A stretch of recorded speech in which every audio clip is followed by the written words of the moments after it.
Hi friends, చూడండి మనం ఇప్పుడు చికెన్ పచ్చడి తయారు చేసుకునే విధానం చూద్దాము. ఇక్కడ చికెన్ నీట్గా కడుక్కొని పసుపు కారం ఉప్పు వేసి కలిపి పెట్టిన ఓవర్ నైట్ అంతా పెట్టినాను. ఓవర్ నైట్ పెడితేనే ముక్కకు బాగా పడుతుంది అనమాట ఉప్పు కారము.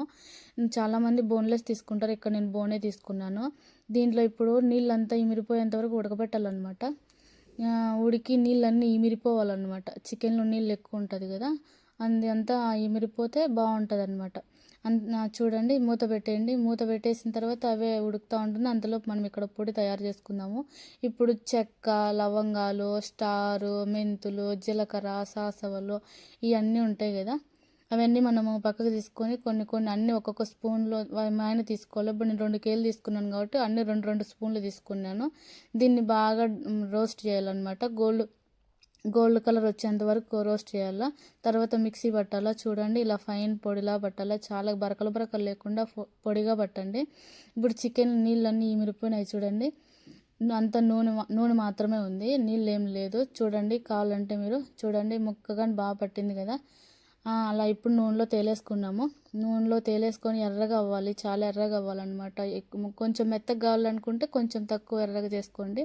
నాకు చాలా రోజులు కావాలి కాబట్టి నేను కొంచెం ఎక్కువ ఎర్రగా చేసుకున్నాను. ఇప్పుడు అందులో అల్లం పేస్ట్ వేసుకోవాలి. నేను 2 కేజీలు తీసుకున్నాను కాబట్టి 2 స్పూన్లు తీసుకున్నాను. బాగా పచ్చివాసన పోయేంత వరకు బాగా నూనెలో వేయించాలన్నమాట.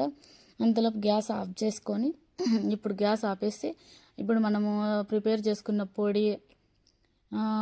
చేసుకున్న పొడి కారం వేసుకోవాలన్నమాట. కారము కొంచెం ఎక్కువ వేసుకోండి, చికెన్ పచ్చడి కాబట్టి బాగుంటుంది అనమాట. అందుకే ఇక్కడ బాబ్రికా అని ఒక పొడి దొరుకుతుంది అనమాట. అది ఆ కారం పొడి వేసిన నేను, కువైట్లో దొరుకుతుంది అది.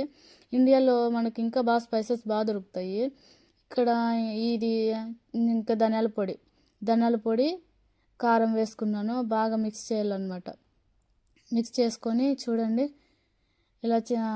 ఎలా మిక్స్ చేస్తానో నీట్గా మిక్స్ చేసుకొని ఇదంతా గ్యాస్ ఆఫ్ చేసిన తర్వాత వేసుకోవాలన్నమాట. దానికి ఇంకా రుచికి సరిపడే అంత ఉప్పు వేసుకొని ఉండాలన్నమాట. అంతా చల్లారిపోయిన తర్వాత 10% వేడిగా ఉన్నప్పుడు ఒక 2 నిమ్మకాయలు, పెద్ద నిమ్మకాయలు, చిన్నటి అయితే 3 వేసుకోండి సరిపోతుంది. బాగా కలబెట్టండి. కొంచెం కలబెట్టిన తర్వాత చూడండి, అలా నూనె కొంచెం ఎక్కువ ఉండేట్టుగానే చూసుకోండి. ఒక 2 డేస్ తర్వాత ముక్కకు పట్టి కొంచెం తక్కువ కనిపిస్తుంది అన్నమాట. కాబట్టి కొంచెం నూనె ఎక్కువ ఉండేట్టుగా చూసుకోండి ఫ్రెండ్స్. సరే ఫ్రెండ్స్.